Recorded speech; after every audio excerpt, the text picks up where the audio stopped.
Talk to the people that you want to serve. That is the best piece of advice that my entrepreneurship professors have ever given me.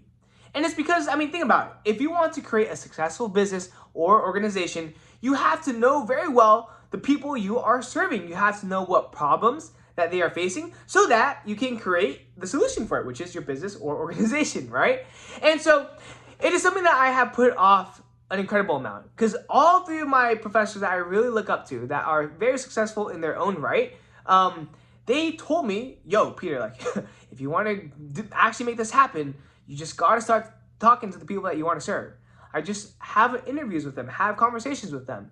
And so I really procrastinated that. I did everything else but that, and I believe that is the most important thing, yet I was procrastinating on it, and I finally got it done. I finally talked to the people that I want to serve, which is young guys. And it's crazy because, like, once you put yourself back into the shoes of the people you want to serve, and for me, I'm saying back into the shoes because I was once a young guy, but once I put myself into their mindset, right, into like their shoes and their life and their lens, I was like, you know what?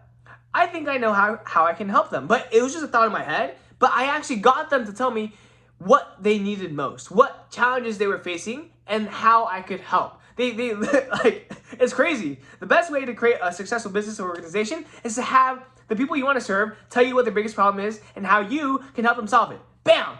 Like, bam! Just like that simple. It's crazy. And so I talked with, shout out to my bro Thomas, my little bro Thomas, because he sent me a few contacts of some of his good friends, right? And I had the pleasure of talking to one of them today, and I learned a lot about like what drove him to be better, what was holding him back from becoming better, what his dreams were, his aspirations were, what he was afraid of doing, what was the catalyst for him to want change. Like all these different things I was able to uncover because I had a conversation with him. It's crazy how that works, right? And so I have a lot of ideas in mind, and I'm actually, you know, taking action on it. But like, it's crazy because none of these ideas would have occurred if I just didn't have a simple conversation, not even online, because the people online aren't necessarily the people I want to serve. And another thing that I realized is that there are different types of young men that I want to serve, right? Just like how there are different types of, I don't know, business people, right? You have like SaaS people, you have e-commerce, you have CPG, you have good business people, you have bad business people, you have lazy, you have super hardworking, right? Just like how there are different types of business people, there are different types of young men. There are young men who are driven. There are young men that aren't driven. There are young men that are lost. There are young men that are driven and lost. There are young men that are driven and lost and don't have anyone to hold them accountable to their goals. Like, there's so many different types of young men. But by talking to this guy and a few others, I believe I know who I want to serve. And it's like young guys who are driven to make a change, not only onto themselves, but onto the world, and have all these goals and to-dos and you know, habits that they want to incorporate into their life. They have all these different aspirations, but the biggest problem is that there's no one to hold them accountable to it. There is no one to be like, yo, bro, like, what's going on? Like, can we get it done? There's nobody telling them, yo, like, lock in. Hey, you got it. Hey, we're here for you. You need this, I can help you with that. You know, I need help with this. Can you help me with that? All right, can you help me with this as well?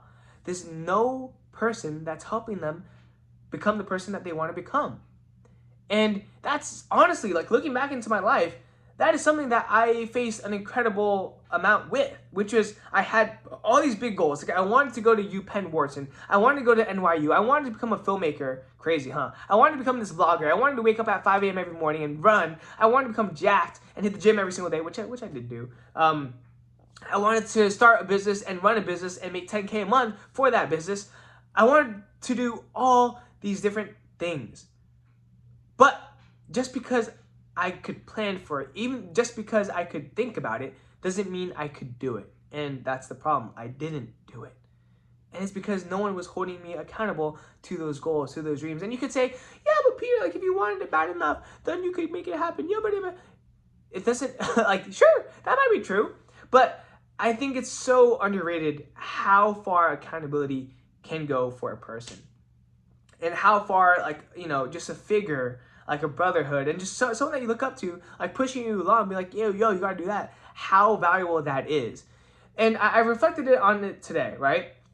Every single great person that I have ever known, right? You hear all these stories about the successful business people, like Napoleon Hill, like Jeff Bezos, like Elon Musk, like Bill Gates. Every single one of these people had some sort of mentor, had some sort of person, older person usually, guiding them, you know, guiding them through their journey, teaching them the ropes of their craft. And a lot of them had jobs. Like, like for example, what's it called? Rockefeller. Rockefeller, one of the richest men during his period, he started working as, you know, at a job, and he's getting paid like barely any cents for it, right?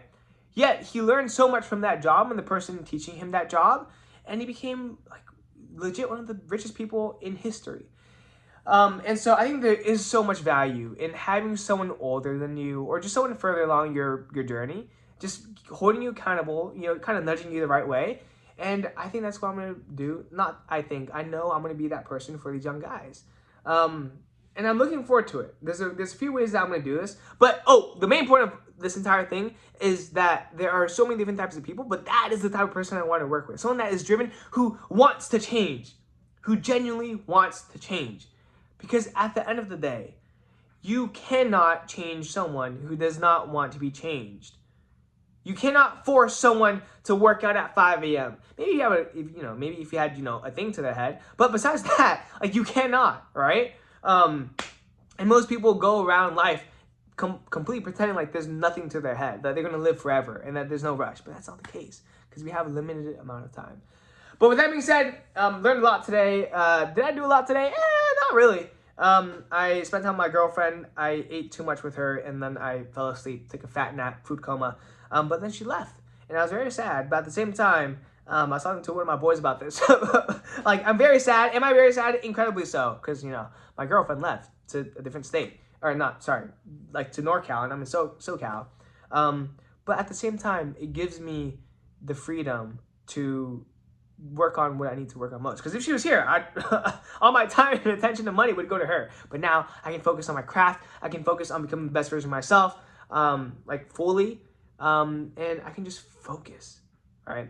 But this is a little bit longer of a video, but I thought it was very important. And I think it was a very monumental video, because today I found out what I wanted to do, all right?